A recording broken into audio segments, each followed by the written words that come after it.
everybody. I'm Doug Thies. I'm the founder of IT Leaders Louisville.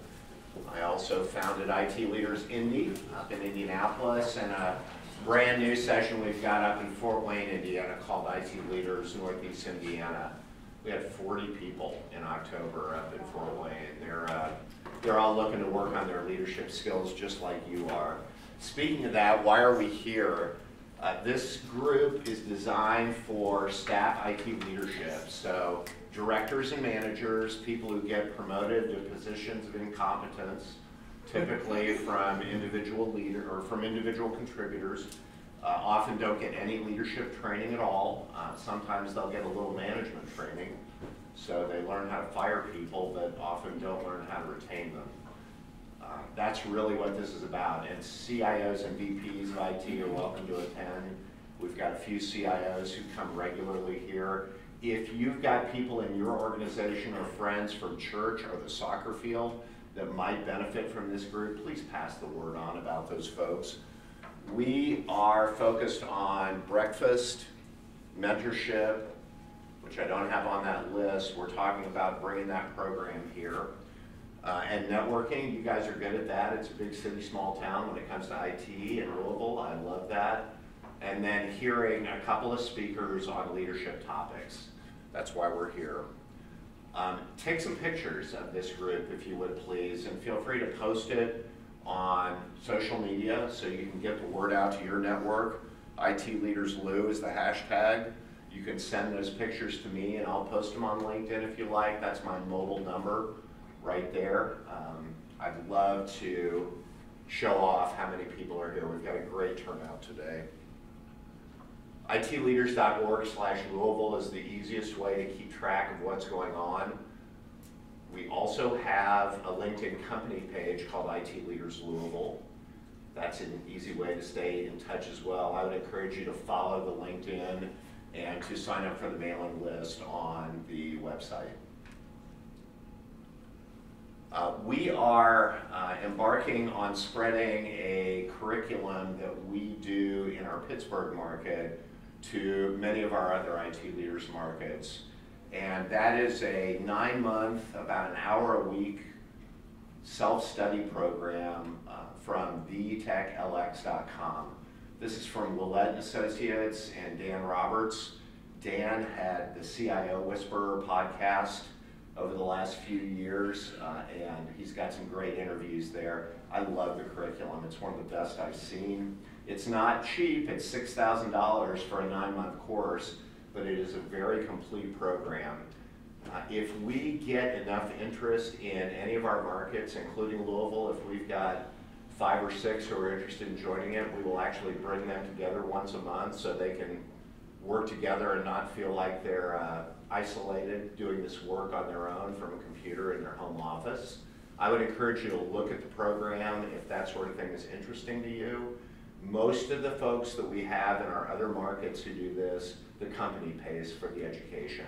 I think companies have realized post-COVID that keeping leaders is a lot cheaper than swapping them out every 6 months, so it's important.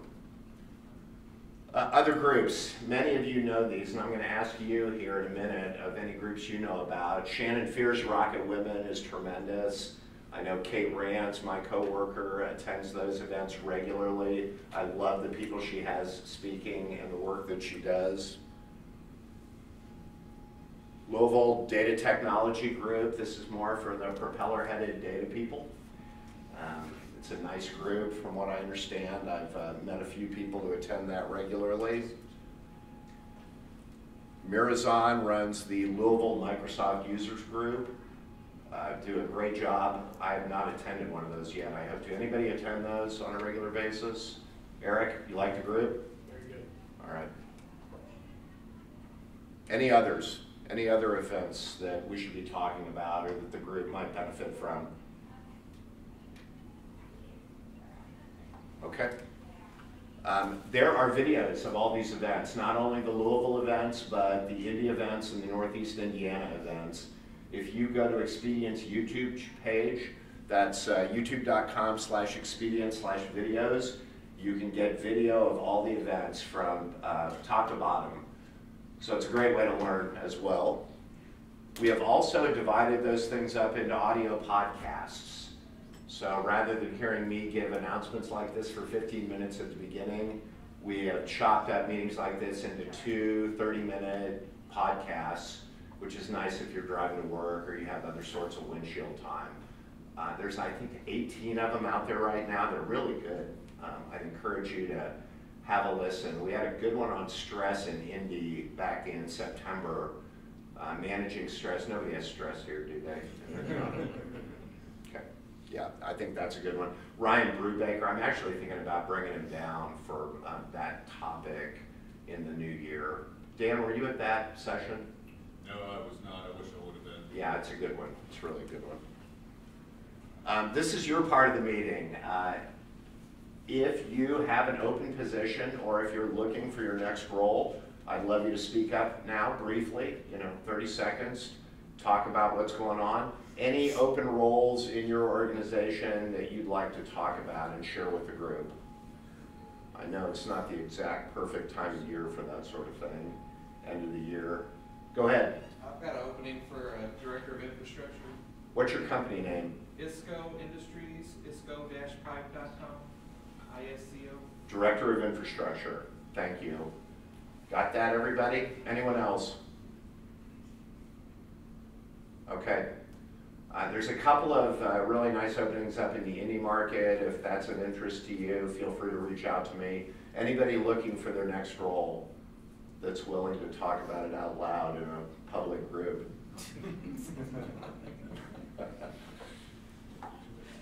No? Okay, that's good. Full employment in this room at least.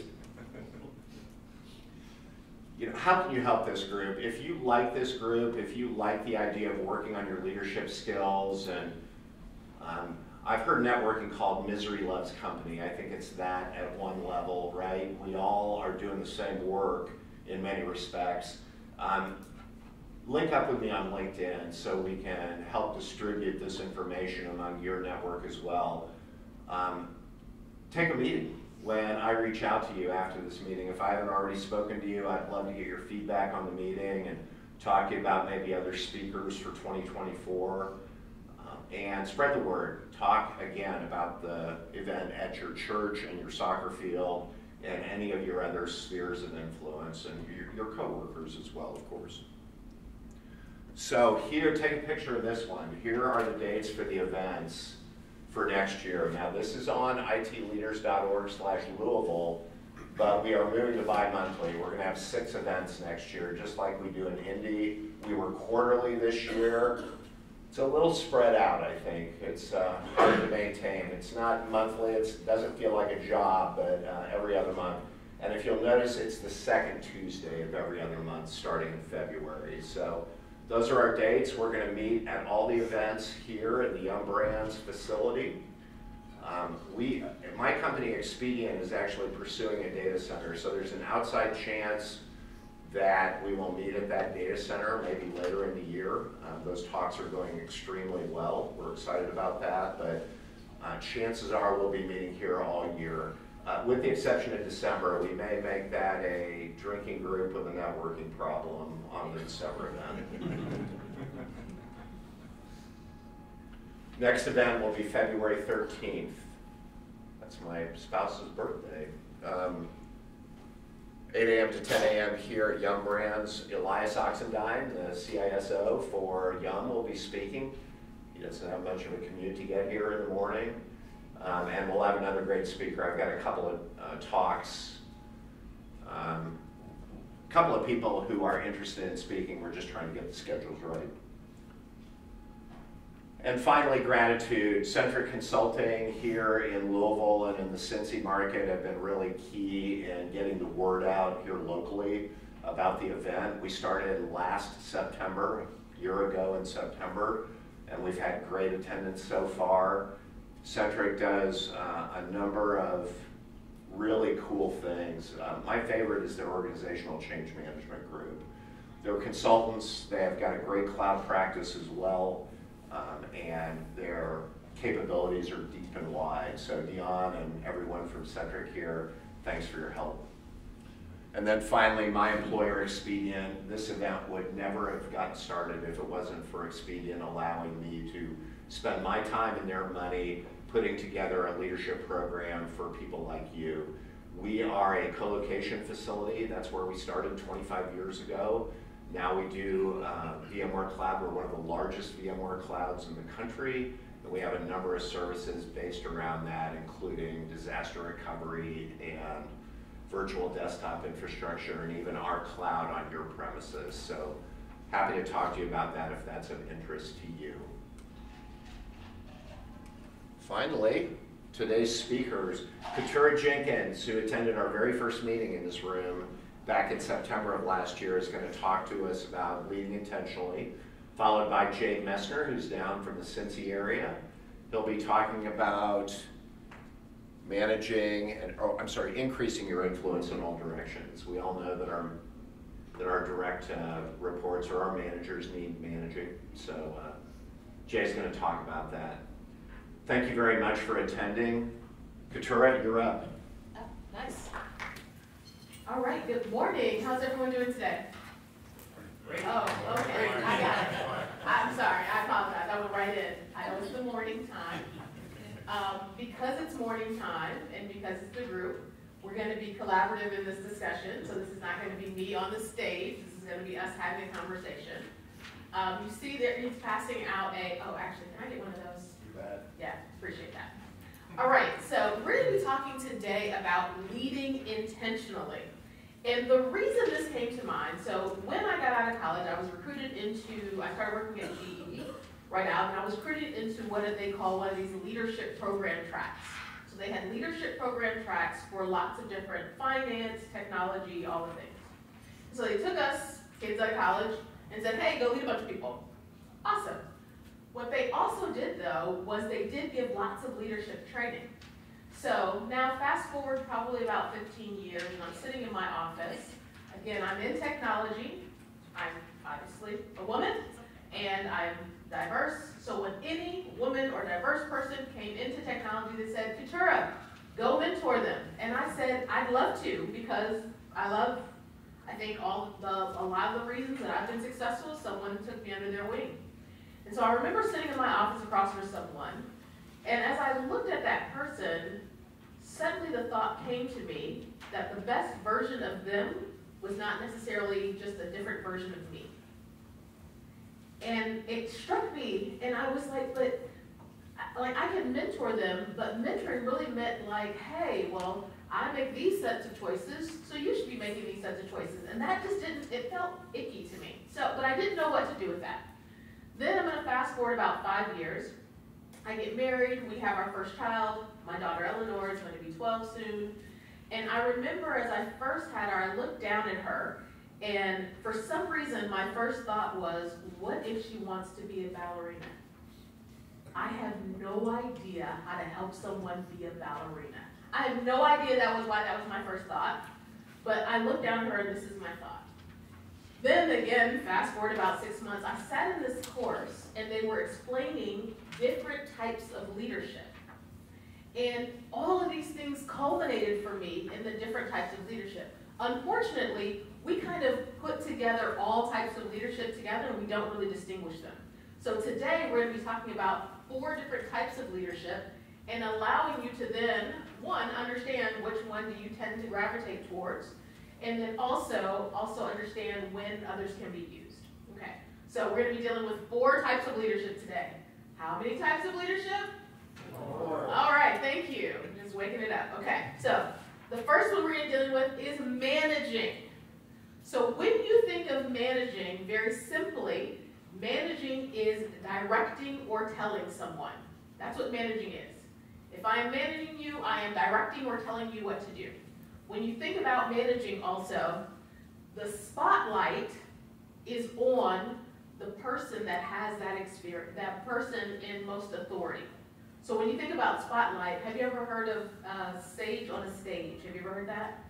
Okay, so when you think of spotlight, so like if I go stand up here, right? So right, you all are, there's an actual spotlight here. This is great. So you all are focused on me. right? Because I am imparting some great wisdom to you. If we were in a theater, the lights would be down, no one can even see you, it's all focused on me. So when I talk about the spotlight of these things, we think about the concept of who is the focus on. In managing, the focus is on the leader because they have the information. So when we think about managing, this is our first type. One, it's directing or telling. So someone comes to you, you direct or tell them, the spotlight is on that person, and they importantly walk away with the right answer. Now, if they're walking away with the right answer, what does that assume that the person managing has?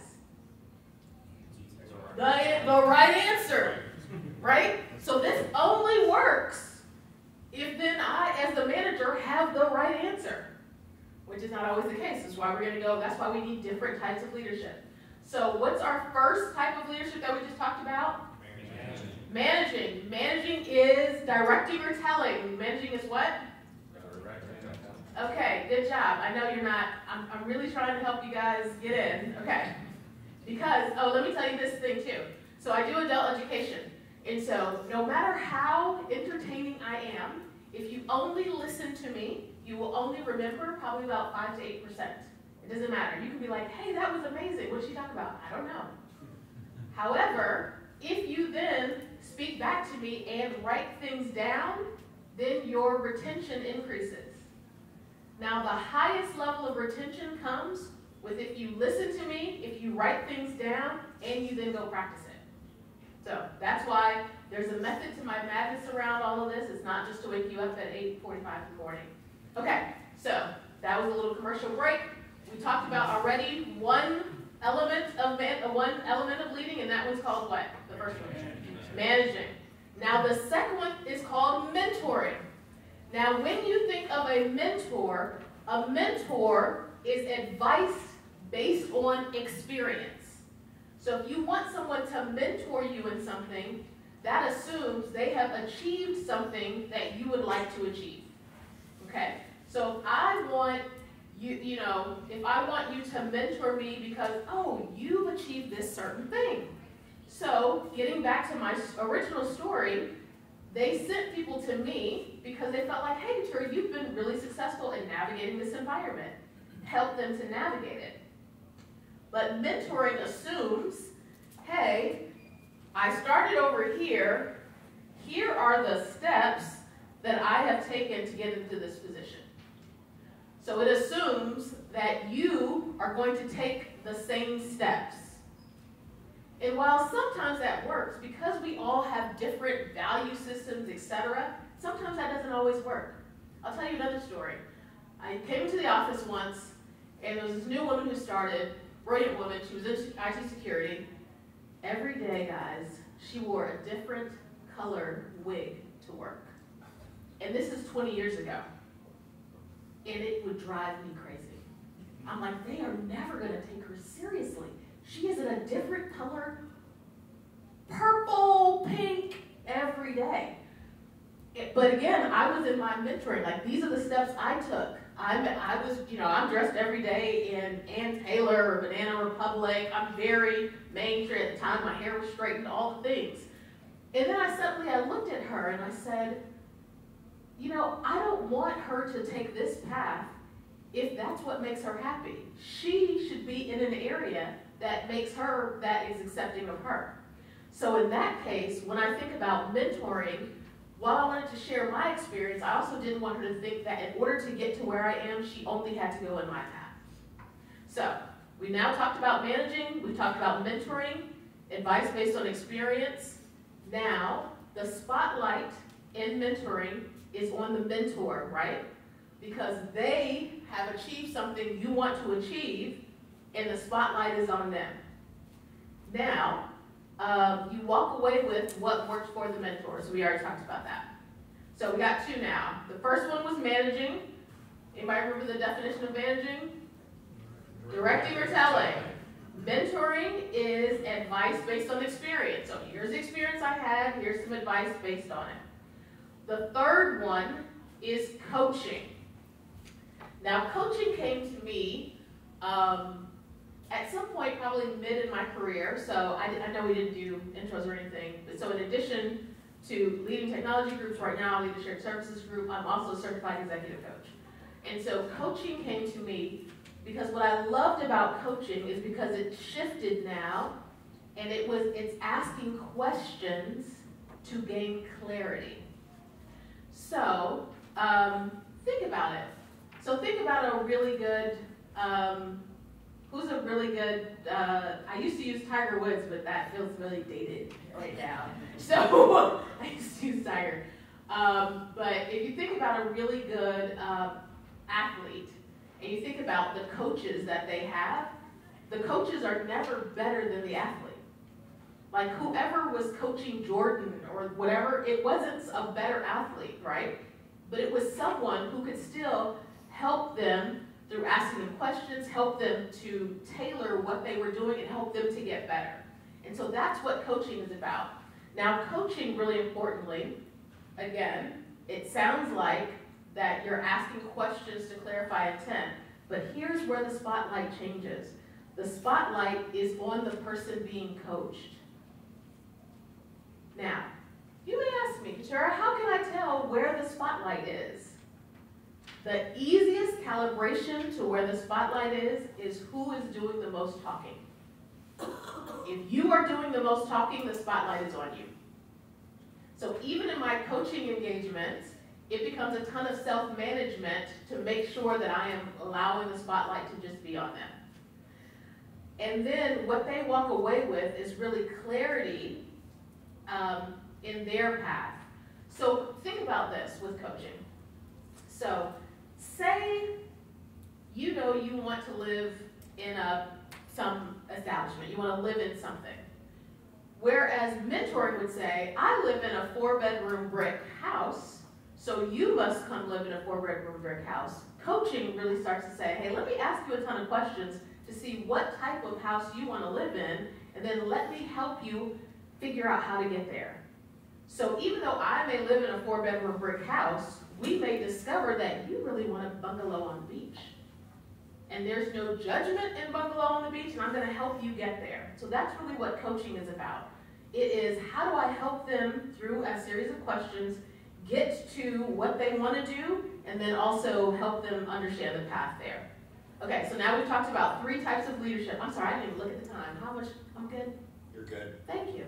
Okay, we're talking about the 3 types of leadership. What was the first one? Managing. Managing is doing what? Directing or telling. Then we talked about mentoring. Mentoring is advice based on what? Experience. So you don't want somebody to mentor you who has never done what you're trying to get done. Then we talked about coaching, which is you're asking questions to do what? Clarify. So they've come to you, they know they want to live in something, but they don't quite know what. Or maybe they think they want to live in a brick house because everyone around them lives in a brick house, but they're not sure. So it's really helping to clarify. And then the last one is my favorite. The last one is actual leadership. So, and let me pause here to say, all 4 of these, there are appropriate times to use any 4 of these. What you will find with yourself is that you probably have a tendency towards one or the other of them, but they're all appropriate. So what the intention of this discussion is now, instead of you just falling into what you always fall into, as the top of the paper says, how do you lead intentionally around some of these things?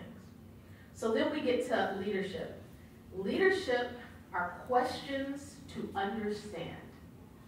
So if you think about leadership, leadership is really all around inspiration, inspiring someone. Because when you're leading them, it's really about, they know how to they know a lot of the tacticals. It's how do we make sure that we're going in the right direction. When you think about the word inspiration, the root word of that is inspiro, which means to breathe life into. To breathe life into something. So when you're truly leading, you're inspiring your team, you're breathing life into them. So what's the opposite of breathing life into something? Sucking the life out of it. We have all been on that meeting where everyone's like, okay, and then somebody joins, you're like, not this guy. room where it sucks the life out of it, right? And so that's the opposite. Inspiration, leadership is all around inspiration, that how do you inspire the team to do what they need to do because of some greater good. And so the reason that I like leading is because it's around inspiration, and you're asking questions to better get them to understand. So there are several types of questions you can ask. The reason these questions we suggest start with how, or that we don't, let me do the reverse. They do not start with the question why, because if I ask you, why did you make that choice? What's the initial response if someone asks you why? Defense. Defense, yes. So if somebody comes to me like, why'd you wear those shoes? I'm like, what's wrong with my shoes? Like, I thought they were not right. So you're automatically on defense. However, if you ask them, hey, what about that choice made you choose to go that way? Now they can explain themselves, and they can really take you in on that journey. So you want to ask what or how questions. And then if you also ask, another good leadership tact is you want to ask questions that get them to think. So instead of like, well, why did you do X, Y, and Z? You may ask, hey, what would it take for you to have a 90% confidence that we can execute this on time? What would that take? So now you see how that now is not, they're not on defense. You're asking what would it take, and you're calibrating to say about a 90% confidence rate. So now they're thinking more broadly, and now you're in a position as a leader to help those things come into fruition. So that's the difference between leadership, because now that feels inspiring versus why did you miss the date that you made? Or why did you do X, Y, and Z? So inspiration. Now, in order to be inspiring, you must be inspired. So I had a guy, I was coaching him, and he says to me, his business was going through a really tough time. They were doing layoffs, they were doing restructuring, and he says to me, man, how can I inspire my team right now? And I asked him, what are you inspired by? And he really couldn't answer me. So you cannot inspire people when you are not inspired. Because if you try, it will just feel fake, right? And so, like, that was this is a woman, you know, people were always telling her to smile often. Like, you look mean going around the office, just smile. And she's like, so I tried to smile, and I'm like, but now you look creepy. Because if it doesn't feel authentic, people will know. And so getting back to the inspiration, you have to first be inspired. And so if you flip the sheet over, the question here is, what inspires you? What inspires you? And here's the thing. The angels do not, I used to tell people, the angels don't have to sing to be inspired. Let me tell you one of the things that inspires me most. I love people who love what they do. It does not matter what they're doing. If they love what they do, I love that. One day, I was sitting in the doctor's office, excuse me. It was mid-afternoon. I hate going to the doctor in the middle of the day. You never know how long it's going to take. It's like your whole day is, it's just, so I'm sitting on the edge waiting for the doctor to come in, and I'm overlooking a parking lot. It's raining, just kind of going into my mood as well. And then I look down and I see this guy on the golf cart, and he's picking up people around the parking lot. And from my view, 3 stories up, I can tell this man is happy. He's driving around, he's getting out with a little umbrella, he's helping people in. And to me, that was inspiring, because this man could also be like, well, I'm out here in the rain, shuttling people around 10 steps to the door. But he was enjoying what he was doing. And that inspires me. So I always like to say, you know what, sure, even if there are elements that you don't enjoy about what you're doing, how can you be inspired in what you're doing? So my ask to you is, what inspires you? Like, what inspires you? Anybody have an example of something that inspires you? It could be work-related, it could be not. What inspires you? Yes? Seeing people grow. Seeing people grow inspires you. Yes.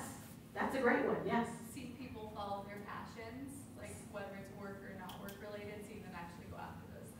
Seeing people follow their passions, yes, work or otherwise, right? I love it. What else? What inspires you? Curiosity. Curiosity, yes. Curiosity. Seeing someone really question that thing and understand it, I love it.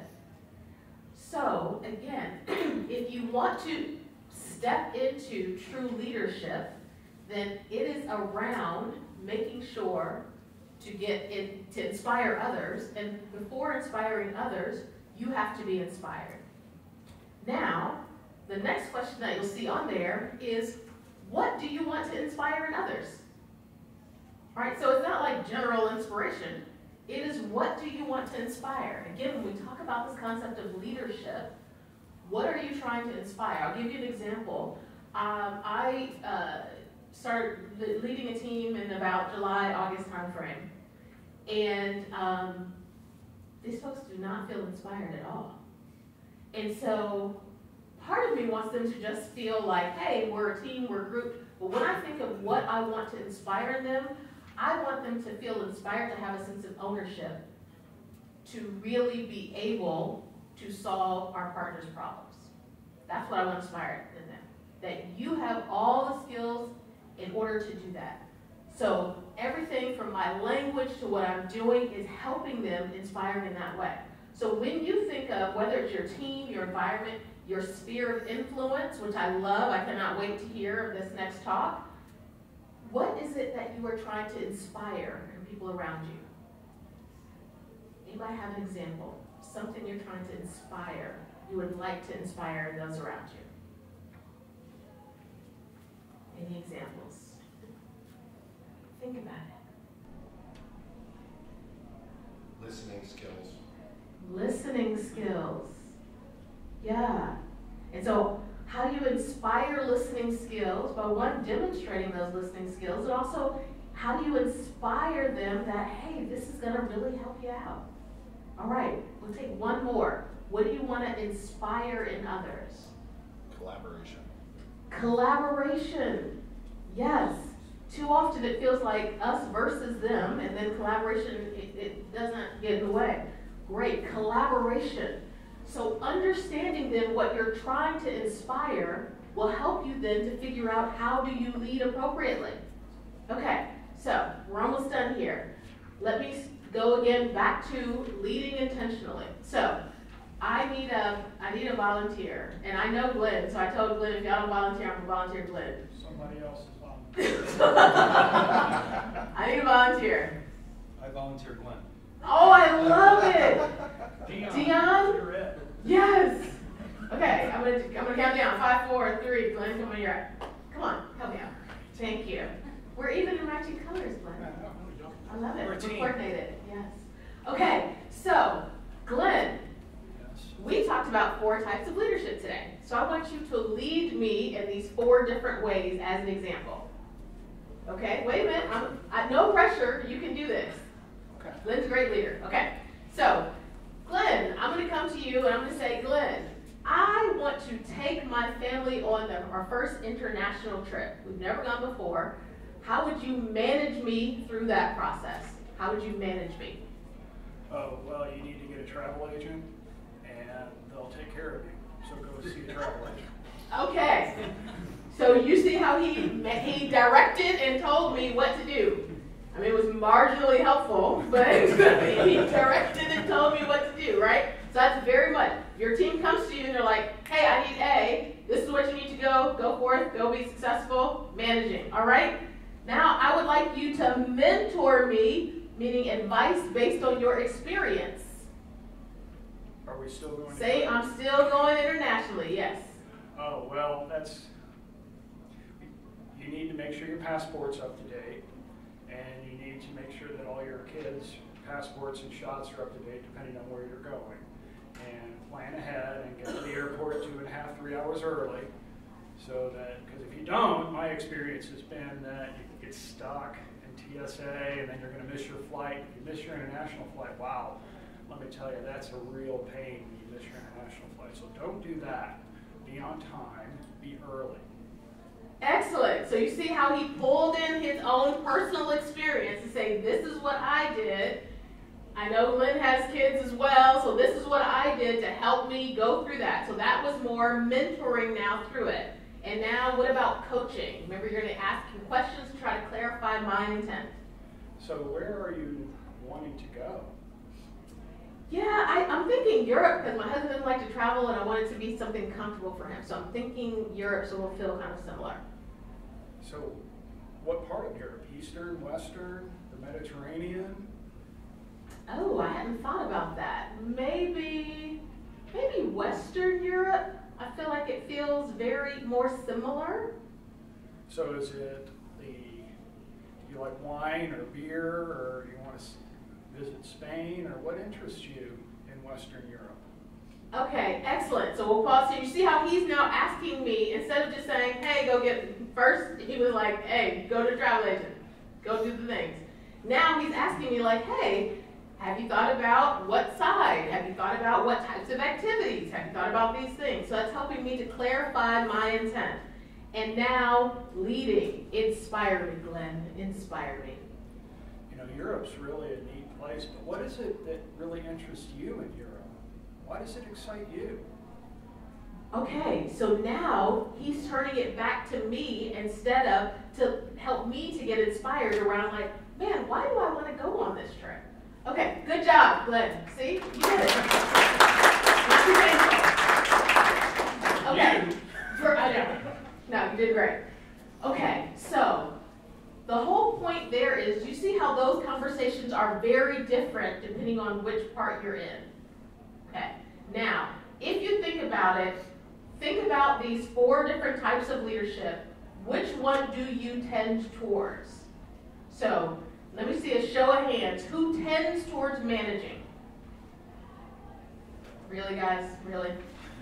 Really? A group of IT leaders, y'all don't manage? Okay, I'm going to ask you teams. Okay, we got one in the back. Who tends towards mentoring? Okay. Got a couple mentors. Who tends towards coaching? Okay. A couple coaches. Who tends towards leading?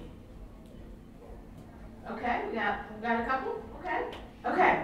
So, again, none of these are, you have to do one versus the other. The thing is, depending on what the situation is, depending on how you dictate it, or depending on also what you're trying to grow or inspire the other person depends on it.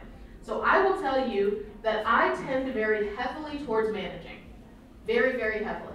I grew up in GE, I grew up in manufacturing, and we got to get stuff done, we got to get the things done. Now what I will say is I flex towards coaching at the beginning because I'm trying to understand, making sure that I understand, hey, what are your goals? What are you trying to do? All those things. But when things get tough, I'm going, listen, go call the people, go get the stuff done. But I have to know and understand that about myself because managing may not always be the most effective way to get this thing done. And if I know and understand that, then I can now make a choice and lead intentionally. Yes, sir? Do you also need to know the audience of the person that you're working with to kind of know a little bit about him or her before you figure out your management style? Yes, I love that question. So, if you could not hear, he said, do you also need to know about the audience? So, yes. So there are times where people will come to me, and I may not use these words, but I'm basically asking them, what are you looking for? Are you looking for me to give you the answer? Are you looking for me to ask questions? Are you looking for... Sometimes they know, sometimes they don't know. Also, there are times where even if they're looking for me to manage them, I'm not going to manage, I'm going to coach them. So I was giving the example, I joined this team, and there's a woman who's been on the team for 11 or 12 years. And like my first or second week, she brings me all this stuff like, okay, what should I do? She's looking to manage. And I'm like, I just got here. I don't even know where the bathrooms are. You've been here 11 years. Like, what do you think you should do? And let us talk through that. So I think it's an element of knowing your audience, but also what outcome you're trying to get to. Because they may be coming to you always for managing, but that's not in their message. And you can reset that expectation and say, hey, I know you want me to give you the answer, but here's why I think you're better positioned to have that answer than I am. All right, any other questions? What other questions do you have? Okay, so when we think about leading intentionally, just wrapping us up, The reason why I like to give a worksheet is, again, like I said, the more that you see it, you work it, you look with it, you look at it, it'll better stick with you. I want you to think through, yes, these are the 4 different ways. One way is not better than the other. I want you to think of what is the one you tend to go towards, is it appropriate or not, and what are the advantages of some of the other ones. You see on the back at the bottom, I have the words in big, avoid the try trap. So what some people will do is they will say, hey, I'm going to try to do more coaching. And so I'm going to sit in this chair, guys. Now, what does it look like if I try to get up? What does that look like? Can I try to get up out of this chair? Like, what is that? What is that, right? Either you're doing it or you're not doing it. And so when people say, I will try, that is like my introverted friend saying, I'm going to try to come to that party. Do they have any intention of coming to that party? No. When you say you're going to try to do something, you're already giving yourself an out. And so by avoiding this try trap, what I'm saying is pick one of these, anyone that you want to practice more often. Anyone. It could be coaching, it could be leading, and then I want you to think through not what you're going to try to do, but what you are planning to start doing to support that, and what do you need to stop doing to support that. So because I have a tendency towards managing, what I have to stop doing is I have to slow myself down in the conversation, because they come, and what I think is the solution will come to me very quickly, and I want to just jump in. And so what I have to stop doing is jumping in early and giving them time to process, because they may process something. So that's something I have to not try to do, I have to do. So what I'm going to encourage you guys to do as we wrap up is pick one of these 4 that you want to lean into, and then think through what are the things that you want to commit to start doing to lean into that, and what are the things you want to stop doing to lean into that. All right, with that, I believe I'm at time. Thank you very much.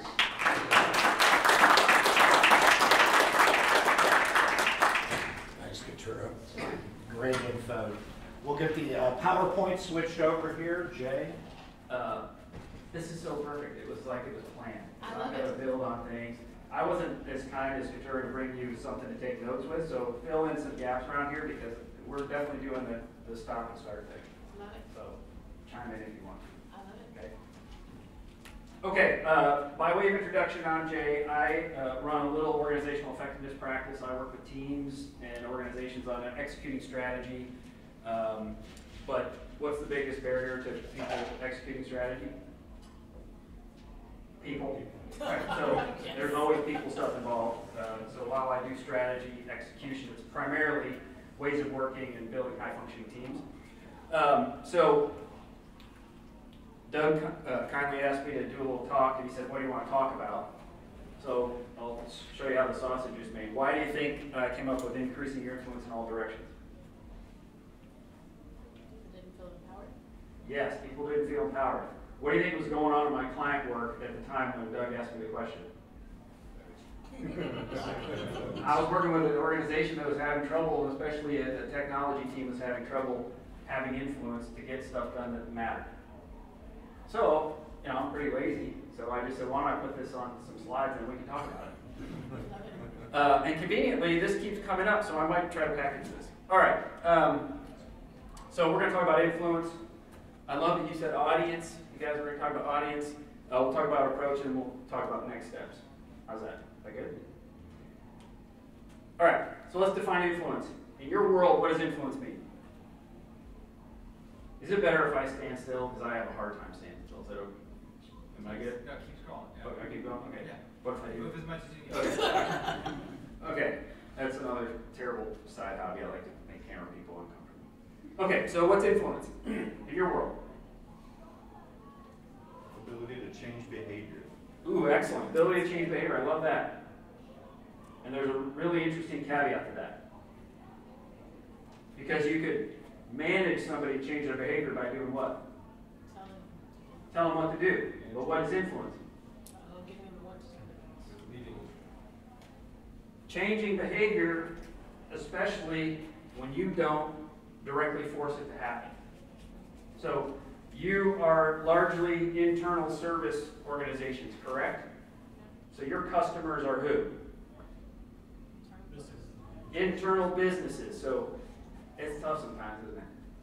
Sometimes they're reasonable and unreasonable. Wouldn't it be great if they all would just do what you wanted them to do? Wouldn't all the problems go away? It'd be easy. We'd get stuff done, and service tickets would go down. So we have this decision continuum that we want these people to go down. So, dear audience, dear internal customer, please do what I want you to do. Let's talk about their possible answers. What are their possible answers? Sort of. One answer is no way. Like, not happening. No way am I doing that. Then we might get a little bit of, oh gosh, I don't think so. I don't think that's going to happen. Then we get the dreaded yes, but then they don't do it. So they actually decided no, but they said yes at first. Does that ever happen? Or they say yes and then they just kind of don't follow through. You mean like her, I will try? Well, I love that. Yes, that's the I will try when I'm not really going to do it. And being an introvert who hates going to cocktail parties, I'm that guy. Yeah. And then we get some yeses. How helpful is the I did it because I had to? How's that work out? What's the downside of the yes, but it's because I was obligated to? What happens? What's that? If it doesn't work, they always come back, fall back. They'll fall back. Why? And why will they revert back? It's comfortable. I'll go back to what I know.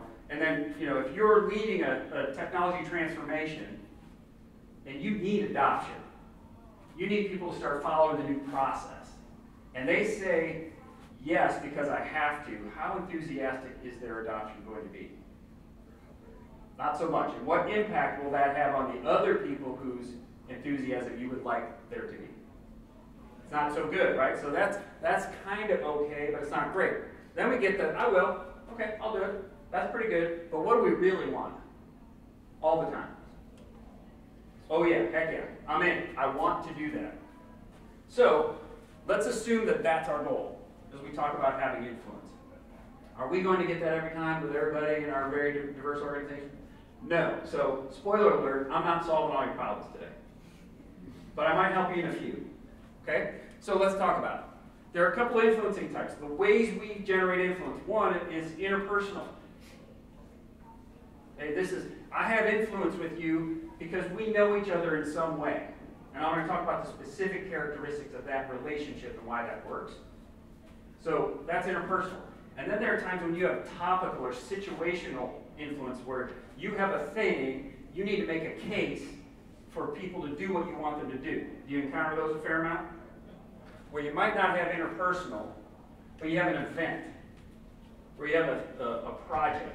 And so you have to build your case to gain influence. Because you don't have the authority to tell them what to do, but you do have the case that you can make where they might get on board.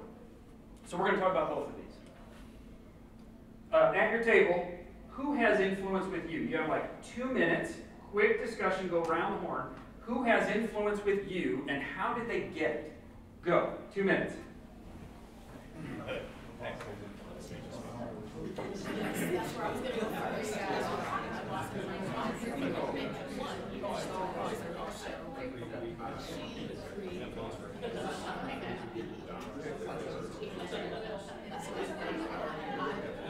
She's going to make her successful because I feel like while you're doing something for me, so she has it. Yeah, I'm making good. Listen, and I'm going to take out all the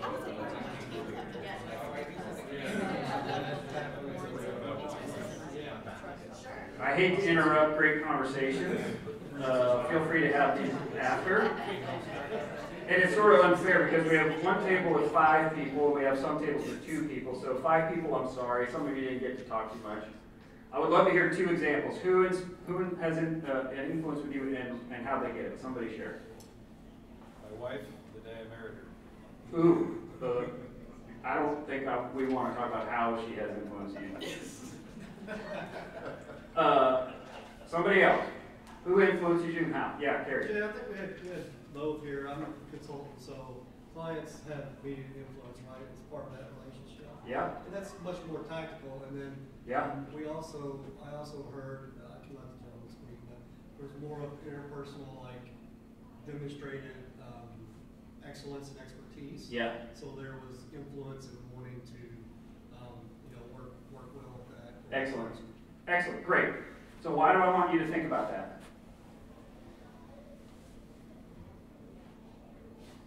Why am I get your brain started on how you can be influenced? Think about how we can influence. That's so good. Yes. Because if you think about what has impact on you, you might be able to apply that intentionally in other relationships. So let's talk about that a little bit. So who are your audiences? Who are your important, and this is in the work sphere only. Who are your audiences that matter that you want to influence? Boss. Your boss. Who else? My kids. Doug's like right away kissing up. Yeah? My kids. Your kid in the workplace? One of them works for me. Ooh! Family dynamics. So you might not be surprised then because you have a family business thing going on that I do a fair amount of stuff in family, multi-generational family businesses because there's a little bit of dysfunction going on in that stuff when you throw in the whole family part. Yes, correct. All right, who else are our audiences? Coworkers. Co-workers, yeah, who else? Clients. Clients, who else? Direct reports. Yes, who else? Partners, organizations. Man, you guys are good. All right, so we have direct reports. We have the boss. We have peers. We have the dotted lines. Those are nice when you have dotted lines. Aren't they helpful for organizational clarity and who gets to decide what? The big boss, the boss's bosses, right? We have those people. And then we got outside, we got the whole organization, we got outside partners and vendors. So you have a whole bunch of people. Did I miss anybody? In your professional sphere? That's a lot of people. That's a lot of audiences to try to get to do what you want them to do. And what I know about your organizational functions is you interact with most of them in some way, don't you? Some way, shape, or form. And at some point in your course of doing business, it would be helpful for you if these audiences did what you wanted them to do. Correct? Okay. Remember the disclaimer. Will they all do what you want them to do after this talk? No, because I don't want any letters or emails saying, I thought that was going to fix everything. I told you it's not going to fix everything. Because the audience has to make some decisions too. What I'm going to try to talk about is to give you the best possible way to get the influence you want. Okay, we'll just say this one out loud. Where do you want to increase your influence? If you pick some place, some audience, some sphere, what comes to mind?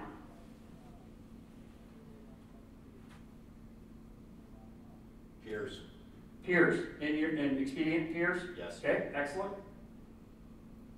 The dotted line. The dotted lines, yes.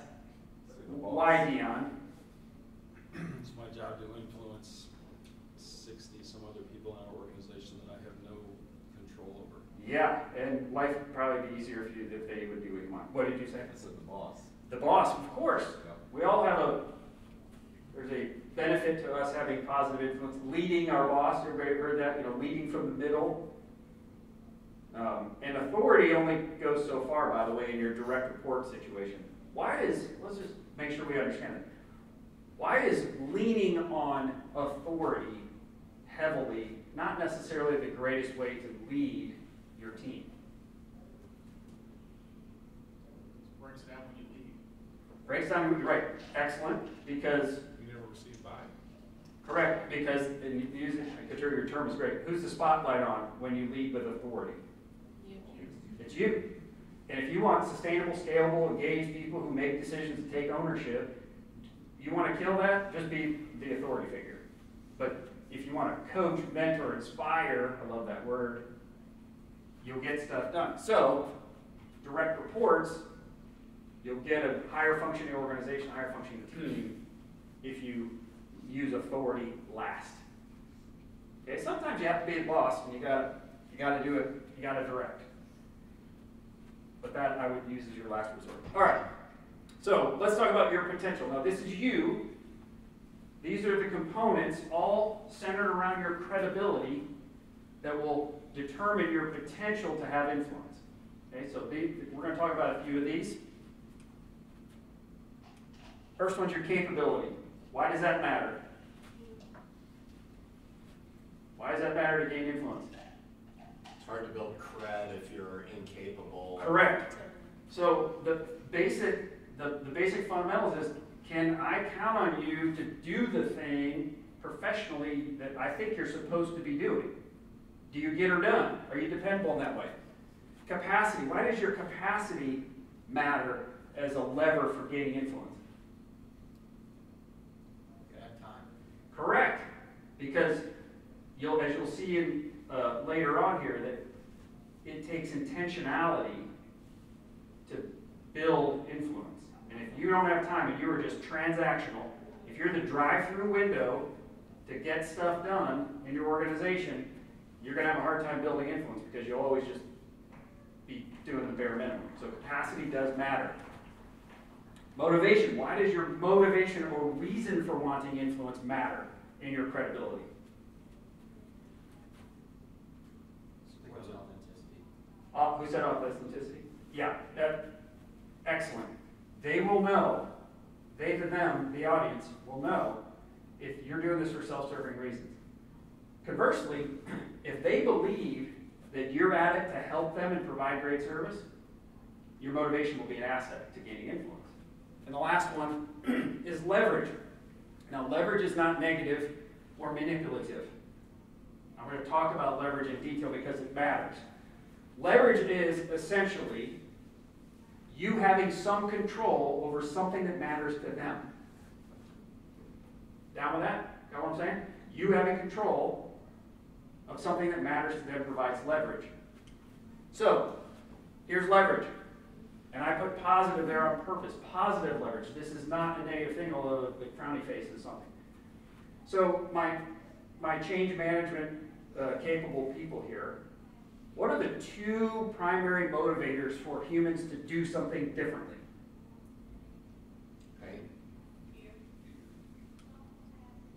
Avoiding pain and realizing gain. And these are the buckets for leverage. So let's talk about the scale. Which do we lean on? What are some think in your world, those you want to influence, what are some positive reasons or benefits that your influence might give them? What are you trying to help them do that's positive? So an example. Growth. Growth in what way? Just whatever kind of goals they want to have or inspiration. Yeah, so the thing I'm here to help you with, if you do the thing I would like you to do, it will result in growth for you or your team or your organization. Excellent. What's another one? Hey, Increase compensation. ooh, you're going to earn more money. If you do the thing I'm helping you do, you're going to be better and your comp is going to go up. What about, hey, let's use this new application. More efficient. More efficiency. We're going to give you more efficiency. So you can look at the gain. Now, what are some pain avoidance benefits? That's why this is positive leverage, because removing pain is a benefit, but you have to talk about the pain a little bit. So what's the opposite side of increased efficiency? What pain would you be removing? That's such a waste of time. I got this manual process that's such a hassle. We got duplicative things. The data's no good. All of those things are pain. What's some other pain? Employee frustration. Employee, customer frustration, all of that's going on. If we fix this thing, won't that get better? Okay, so you have to decide which way are we going. Am I gonna use the leverage of benefit, or am I gonna use the leverage of removing pain? All of that's good, because can you see why it's positive? No matter what you do to help someone, if you can get them to understand that you have control over some piece of this, help me help you. I should have had that movie clip. Everybody knows well, most people know what I'm talking about, right? Help me help you. Show me the money. Okay, so let's talk about the approach. There are some things that humans need. I'm not that smart, by the way. I just see the same things everywhere. Humans were reasonably predictable in responding the way we want them to respond. Dion knows this. Annie knows this. This is a formula I use to diagnose dysfunction in any team or organization, and it works really well for influence. First one is trust. So, can I count on you to do the thing that you think I'm supposed to do professionally? And can I count on you interpersonally to treat me well. Essentially, this is safety. Can I be safe around you in some way? Clarity is, what are the things that matter to me from a business perspective or to me that are personally relevant? Can I provide those? And the last one is, great, thanks for all the clarity, but do I believe it? Do I buy it? Does it matter to me? So alignment matters a ton. Let's break these down. So trust. What are the professional dependencies? I'm going to sort of assume that you are all good people and you want the best for other humans. So that's sort of table stakes, by the way. From the professional competency standpoint, what do your stakeholders, your audience, need you to do dependably? What are they counting on you to deliver? Reliability. Reliability. Follow through on your commitments. So important. Yes, what else? Product. Yeah, it has to work. Supposed to do what it's supposed to do, yes. In a timely fashion. Oh, and the time that matters to me. Yes, so all of these honoring commitments, in order to honor those commitments, what do you need to know? What do you need to know? How do you know what they expect of you? You shine a light on it. You've Yeah. spoken about it. Or you go find out. Collaborate. Who said collaborate? Yeah, collaborate. You want a collaboration. You want this. Right? So how do we find out what our customers expect? We have to go find out. Do you all have SLA, service level agreements, kind of in your functional areas reasonably? Like, if you don't, clarity matters a ton here. So what can we expect from each other? What's the timing? When is okay? This is probably the biggest gap I see in influence, is we actually haven't clarified expectations, the way it's going to go down, what's going to happen by when. We haven't actually got the chance to say that's possible or not possible, or it'll be possible if, right? So this is mutual agreement. So there's a bunch of things that we need to drive clarity on. What are some other things that you need clarity on, or you need your audience to be clear about in order for your influence to go up? This one's really important for you to think about. This is a big lever. Your goals and intention. Absolutely. You can't give them the big green face if you don't know what they care about or what they're trying to accomplish. So what is success for you? Hey, what does winning look like for you in this situation? For sure, that's a great one. What else? How about what's your just biggest pain right now? What's the problem around this that you would love to get solved? What's another bit of clarity that you need about them? Understanding their business process. Yes. How does this work? What else? Schedule. Yeah, what's your expectation on timing? Resource levels. What else do you have going on? What are your other priorities? What's going on organizationally? All those things. And then there's some things that you need to make sure they are clear on about you. What are those? Scope. Well, you both need to be clear on scope, yes. Capabilities. Yeah, what can we do? What's a reasonable expectation to have of us? Another one that sometimes our customers lose sight of is, can I tell you where you fall in my priority set according to what our bosses have said? Right, so this is a big miss I see often, is the priority set from on high is not crystal clear. So we have people inside the organization working in tension and frustration because we have a different understanding of what the bigger organizational priority is. So one way you can gain influence is driving to clarity so you and your customers are clear and aligned on what matters most, so they know where they fit in your order of priority. Not set by you, but set by the organization. When that doesn't get done, what can happen?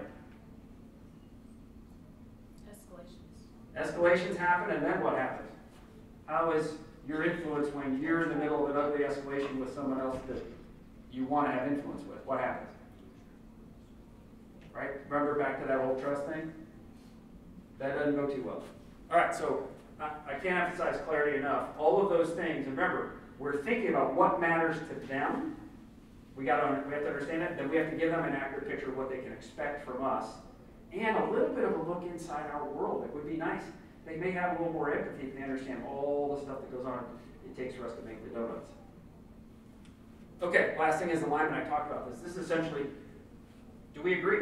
Hey, I heard what you said about your capabilities and your timeline. Do they agree with that? It's reasonable to say, is that good for you? Or, hey, I heard this from on high around organizational priorities. Did you hear the same thing? Taking a beat to be intentional about finding that out. Are we clear and aligned on what we expect all this to be? And I forgot one thing about clarity that's super important. If you really want the best for them, if you really want to help them succeed and their function to be good, tell them. And then demonstrate it with your actions. Sometimes when we're overly transactional, we forget there's another human on the other end of this that has hopes, dreams, wishes, needs, priorities, etc. And if they start to believe you want the best for them because you tell them and then you demonstrate it, how will they feel when maybe you don't meet their expectations next time? If you demonstrate over and over and you build credibility, and then you have an oops, what happens in that relationship probably? You probably forget a little grace, right? You right? So that matters a ton. So we have this situation, right? These dynamics, interpersonal and situational. What happens if we start to merge them a little bit? Where you have interpersonal credibility, and then you're really good at building the business case for the situational stuff. And we get super good at it, and the way we operate is just total impact. So with certain audiences, you have both. Because you built the interpersonal credibility through trust and clarity and alignment, when you get into a situation where you need their influence, you're going to have more luck. Okay? So, how do you do that? Hey, glad you asked. I should have done this as a printout, but I'll share this deck. So, this takes intentionality.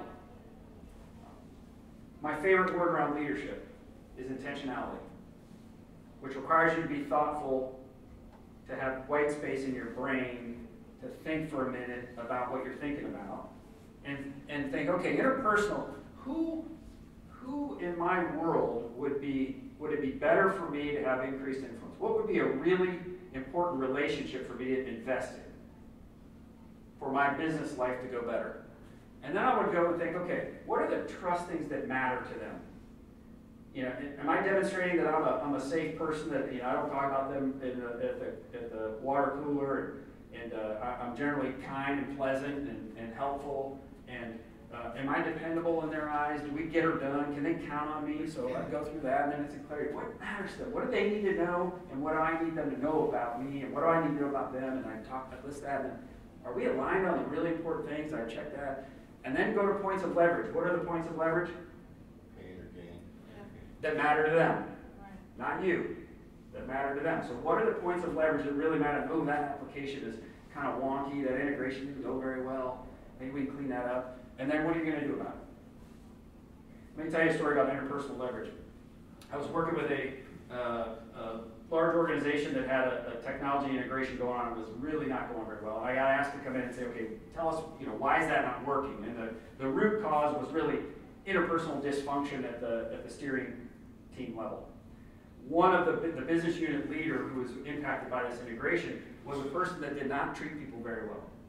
Highly transactional, very driven, very fast-paced, and his behavior was a real barrier. So, of course, my job is to go help remove barriers. So I made it a mission to go here's my goal. I want to tell this guy he's the problem. So if I had gone on day one and said, I just noticed you're the problem, how would that have gone? Not so well. So it took about 6 weeks of intentional relationship building where he started to trust that I actually wanted the best for him, and I kind of knew what I was talking about here, where I got to say, you're the problem. And his behavior was awesome with me in that moment. Do you know what he did? He's a high charger, driven guy. I built relationships. I told him he was the biggest problem on this project. What do you think his response was? Tear. because I don't want to be that way. What do you mean? Are you serious? Why do you think he had that blind spot? Why did no one tell him? What's that? Fear. Fear. Because the way he behaved, you think, man, if we turn that guy on steroids, this is going to be terrible for everybody. Because nobody had the relationship with him where they felt safe enough to tell him the truth. And it was because their lives were transactional.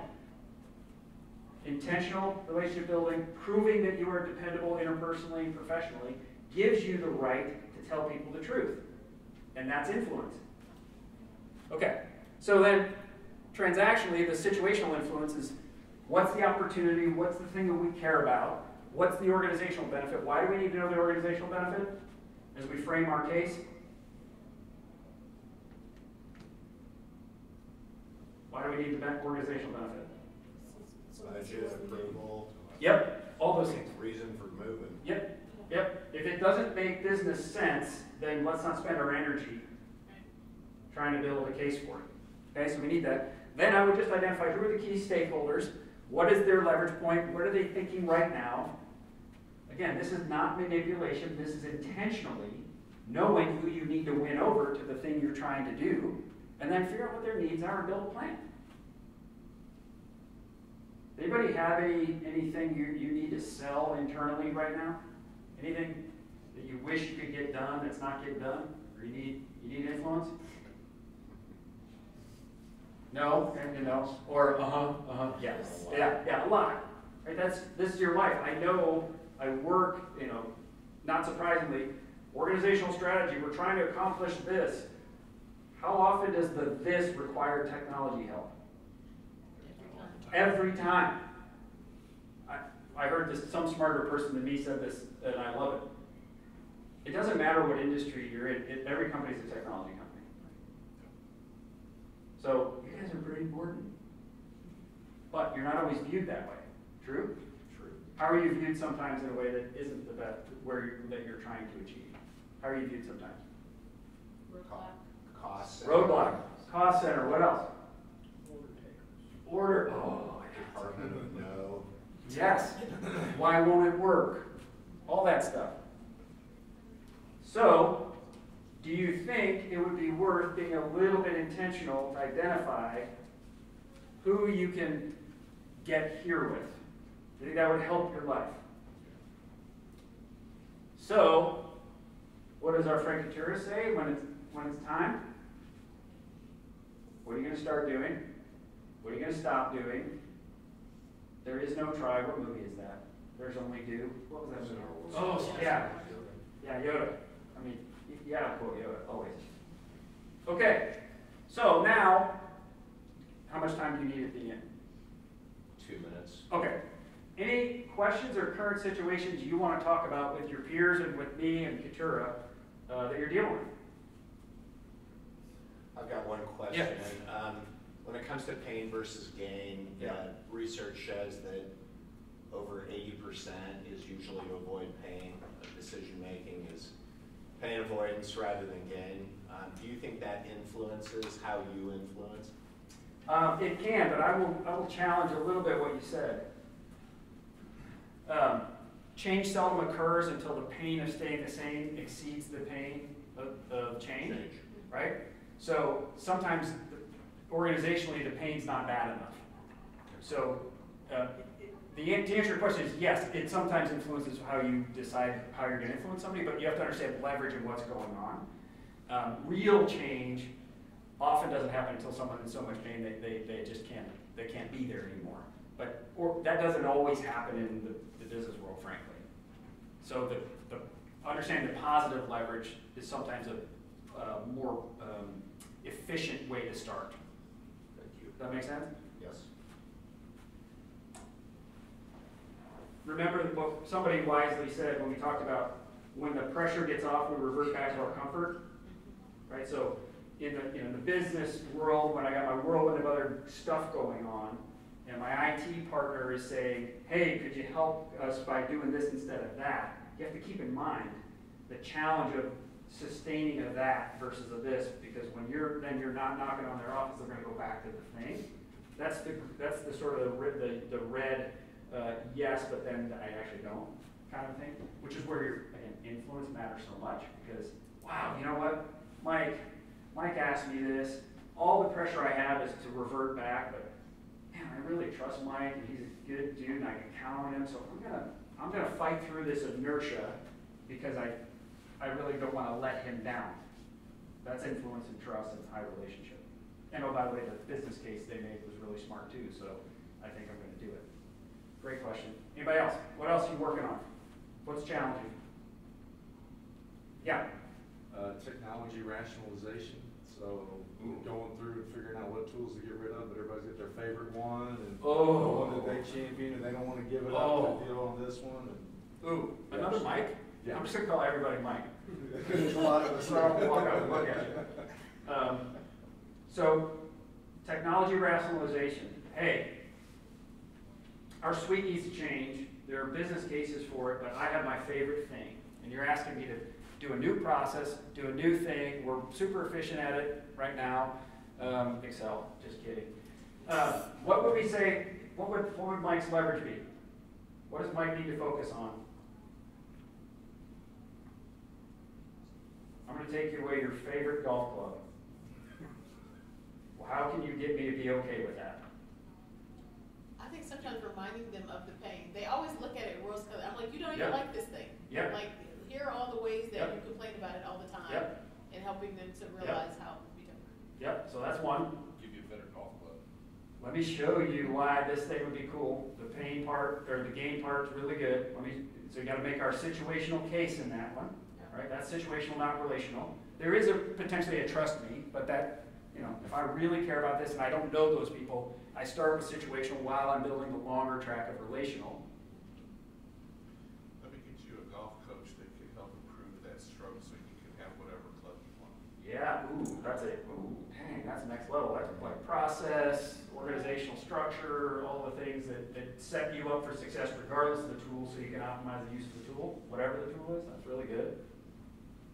So the first thing I would say is I would make sure the message from on high is crystal clear that this is a mandate, a strategic priority. We have to do this, so you can then go to your partner and say, hey, remember,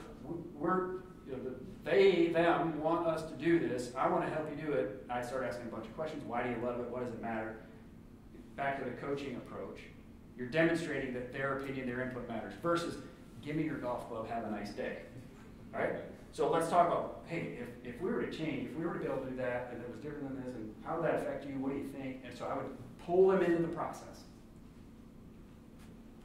That's a tough one, but if I feel like you are the agent of death and taking it from me, that's one thing. If I feel like you get what it's like, you understand I love this thing, you're trying to collaborate with me through the process, you want to help it be as smooth as possible, we both agree that this is happening and not because of me, but because of them, all that stuff, it gets easier.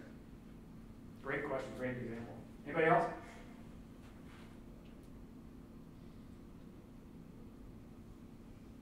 What else is going on? I think for us, we're changing from a department just said no for the last 45 years. And Yeah, you're doing culture change. and being an agent of change, and allowing them and supporting the business versus just saying no. We're not just standing up IT infrastructure so you can get on the internet, but we're Yeah. a holistic business approach. That's really good. Our entire IT department, our ERP system, and all that. So. Really important thing for you to note is the legacy mindset about what the IT function does and to replace that with new truth, declared, It's building a lot of trust. and then proven, right? It's declared, vision, here's how we want to function, this is how we're going to go, what's important to you, what matters to you, and then you deliver on it. And you don't have to be perfect, you just have to have positive momentum in the right direction. That's a big one to appreciate. We went in with the purpose of capturing, within the first 6 months, about 4 or 5 easy wins. Yeah, great. And then we've been building off that. Yep, great. Those of you who are change management professionals realize that gaining influence is all about a change management project. It's essentially, what do they care about? What's going to happen? Bring them into the process. demonstrate, get some quick wins. It's the same as a change management journey. Any other questions? Stuff you have going on? Okay, I'm finished.